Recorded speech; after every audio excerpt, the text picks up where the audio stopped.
First, Bihari first, लेकिन बड़ी अम्मा सेकंड, थर्ड, फोर्थ, पता नहीं क्या। चिराग पासवान खुद को मोदी का हनुमान कहते हैं, और जैसे मोदी जी हैं कि अपनी पत्नी को प्रधानमंत्री आवास में पैर भी नहीं रखने देते हैं, तो हनुमान का भी लगभग वही हाल है। तो वो भी मतलब बुरा बर्ताव कर रहे हैं अपनी बड़ी माँ के साथ, बस चुनावों के समय कुछ फ़ोटो वोटो खिंचा लेते हैं। अब ये जो सारा घमासान है, इसके बीच में, इसके केंद्र में अलौली विधानसभा सीट है। खगड़िया जिला में ही एक अलौली विधानसभा सीट है, जहां से पशुपति कुमार पारस 7 बार विधायक रहे हैं, और एक तरह से वो अलौली को अपनी मतलब जागीर समझते हैं। और इस बार मतलब पशुपति कुमार पारस वहां से अपने बेटे को चुनाव लड़ाना चाह रहे हैं, और चर्चा ये है कि राष्ट्रीय जनता दल के टिकट पर इनका बेटा लड़ेगा चुनाव। अभी लालू के घर इफ्तार भी खाने गए थे पशुपति कुमार पारस, तो इफ्तार भी खजूर खाने नहीं गए थे, बेटा के लिए टिकट मांगने गए थे। तो ये तो बात है पशुपति कुमार पारस की। उधर जो चिराग पासवान है, उसने अपने भांजे को, मृणाल को आश्वासन दे दिया है कि उसे अलौली से खड़ा करेगी लोजपा रामविलास पार्टी। ये मृणाल जो है, ये उषा का बेटा है, यानी कि राजकुमारी देवी का नाती है। जब तक रामविलास जीवित थे तब तक उनके परिवार में खुशहाली का माहौल था। जैसे रामविलास की मृत्यु होती है, उनकी बनी बनाई पार्टी को तोड़ दिया जाता है। अब उनके घर में जो कलह है वो बाहर निकल के सामने आ रही है। इसी मुद्दे पे हम बात करेंगे, और हमारे साथ आईपीएस अधिकारी अमिताभ दास सर हैं। सर, दैनिक में स्वागत है। बहुत धन्यवाद आपका, थैंक यू। एक उच्च स्तरीय के नेता रामविलास पासवान के घर में जिस तरह से कलह हो रहा, उस पर आप क्या कहेंगे? ये सही बात है। अभी 2-3 दिनों से बिहार में बहुत सुर्खियों में ये खबर है जी। जो रामविलास पासवान की पहली पत्नी थी राजकुमारी देवी, उनको उनके गांव में मतलब बेदखल करने की कोशिश की गई है, उनके कमरों पर ताले वगैरह मार के। ये मामला मैं दर्शकों को शुरू से समझाता हूँ। ये जो रामविलास पासवान थे, बिहार के बड़े मतलब दलित नेताओं में थे जी। कई बार केंद्रीय मंत्री रहे, और थोड़े अवसरवादी भी थे, इसलिए इनको मौसम वैज्ञानिक का खिताब मिला था कि राजनीतिक मौसम देखकर पादा बदलने में माहिर थे। तो रामविलास पासवान ने पहली शादी की थी राजकुमारी देवी से, और उससे उनको 2 बेटियां हैं, आशा और उषा। उसके बाद 1981 आते आते तक रामविलास ने राजकुमारी देवी को छोड़ दिया। तब तक रामविलास पासवान को कुछ शहरी हवा लग गई थी, तो राजकुमारी देवी उनको देहाती लगने लगी थी। रामविलास का स्टैंडर्ड थोड़ा हाई हो गया था। उसके बाद 1983 में रामविलास पासवान ने एक पंजाबी महिला से शादी कर ली, जिसका नाम था रीना शर्मा, जो अब रीना पासवान लिखती हैं, और उससे उनको चिराग पासवान नाम का बेटा हुआ, जो अभी केंद्रीय मंत्री है।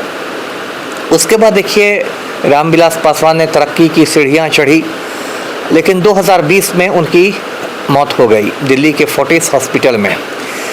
उसके बाद उनकी मौत के बाद पार्टी में विरासत की जंग शुरू हो गई। जो उनकी पार्टी थी लोक जनशक्ति पार्टी, जिसको संक्षेप में लोजपा कहते हैं, लोजपा का विभाजन हो गया, उसके 2 धड़े हो गए।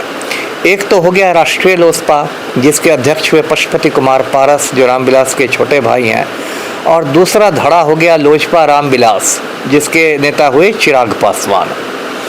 तो शुरू में जो रस्साकशी हुई, उसमें चचा जी का पलड़ा भारी रहा, है ना। 5 सांसद थे लोजपा के, तो 4 सांसदों को तोड़ के पशुपति कुमार पारस निकल गए और मोदी सरकार में कैबिनेट मिनिस्टर बन गए।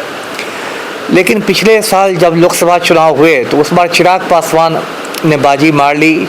पासवान के गुट को, चिराग पासवान को 5 सीटें मिली बिहार में, और 5 की 5 उसने जीत ली, और चिराग पासवान कैबिनेट मंत्री बन गए मोदी सरकार में, और पशुपति कुमार पारस समझिए आपकी सड़कों पर आ गए। तो यही स्थिति है अभी। जो वहाँ पर पारिवारिक जो झगड़ा हो रहा है, ये गांव है शहर बन्नी, ये अलौली प्रखंड है खगड़िया जिला का, वही गांव है रामविलास पासवान का, और उसी में राजकुमारी देवी कई साल से रहती हैं। और वहाँ पर इनका इल्ज़ाम है कि इनकी 2 देवरानियाँ हैं, एक स्वर्गीय रामचंद्र पासवान की वाइफ और एक पशुपति कुमार पारस की वाइफ। इन 2 देवरानियों ने इनके कमरों में ताला वाला लगा दिया, इनके टॉयलेट में भी ताला लगा दिया, इनको मतलब बेदखल करने की कोशिश की। और राजकुमारी देवी ने इस संबंध में अलौली थाना है, वहाँ पर एक FIR दर्ज कराया है, प्राथमिकी कराई है। 135/2025 FIR का नंबर है। तो अब इस पर बहुत घमासान शुरू हुआ है। अब मैं दर्शकों को बताऊं, ये जो सारा घमासान है, इसके बीच में, इसके केंद्र में अलौली विधानसभा सीट है। खगड़िया जिला में ही एक अलौली विधानसभा सीट है, जहां से पशुपति कुमार पारस 7 बार विधायक रहे हैं। और एक तरह से वो अलौली को अपनी मतलब जागीर समझते हैं, और इस बार मतलब पशुपति कुमार पारस वहां से अपने बेटे को चुनाव लड़ाना चाह रहे हैं। और चर्चा ये है कि राष्ट्रीय जनता दल के टिकट पर इनका बेटा लड़ेगा चुनाव। अभी लालू के घर इफ्तार भी खाने गए थे पशुपति कुमार पारस, तो इफ्तार भी खजूर खाने नहीं गए थे, बेटा के लिए टिकट मांगने गए थे। तो ये तो बात है पशुपति कुमार पारस की। उधर जो चिराग पासवान है, उसने अपने भांजे को मृणाल को आश्वासन दे दिया है कि उसे अलौली से खड़ा करेगी लोजपा रामविलास पार्टी। ये मृणाल जो है ये उषा का बेटा है, यानी कि राजकुमारी देवी का नाती है। तो अलौली विधानसभा सीट को लेके तलवारें खिंची हुई है। एक और राजकुमारी देवी का नाती है, एक तरफ पशुपति कुमार पारस का बेटा है। और इसलिए अभी वहाँ जो तनाव बढ़ गया है, पारिवारिक तनाव, उसकी वजह यही अलौली विधानसभा सीट है। तो अब इसको लेकर बहुत बातें हो रही हैं। कायदे से तो चिराग पासवान को आना चाहिए था, उनकी बड़ी माँ के साथ इतना बड़ा अन्याय हो रहा है। बिहार फर्स्ट, बिहारी फर्स्ट, लेकिन बड़ी अम्मा सेकंड, थर्ड, फोर्थ, पता नहीं क्या। तो चिराग पासवान नहीं आए हैं, उन्होंने अपने 2 दूतों को भेजा है। दूत आके क्या करेंगे शहर बंदी में, दूत ही जाने। कायदे से चिराग पासवान को रखना चाहिए था अपनी माँ को अपने साथ दिल्ली में, क्योंकि शहर बंदी तो इतना छोटा गांव है कि हर साल बाढ़ में एक बार बह जाता है और फिर से बसता है। लेकिन चिराग पासवान खुद को मोदी का हनुमान कहते हैं, और जैसे मोदी जी हैं कि अपनी पत्नी को प्रधानमंत्री आवास में पैर भी नहीं रखने देते हैं, तो हनुमान का भी लगभग वही हाल है। तो वो भी मतलब बुरा बर्ताव कर रहे हैं अपनी बड़ी माँ के साथ, बस चुनाव के समय कुछ फ़ोटो वोटो खिंचा लेते हैं। तो यही स्थिति है। लेकिन जो हो रहा है ये दुर्भाग्यपूर्ण है, इससे एक तमाशा बन गया है बड़े राजनीतिक परिवार का। जी सर, बिहार में जो बड़े राजनेता उनके घर से इस तरह का खबर निकल के आ रहा है। कुछ दिन पहले नित्यानंद राय जो केंद्रीय राज्य मंत्री, उनके एक भांजे ने दूसरे भांजे पर गोली चला दी थी भागलपुर में। ये ऐसा क्यों माहौल, जो राजनेता वही इस तरह से करेंगे तो जनता को क्या समझाएगा? अब ये तो पूरे देश का पतन हो गया है।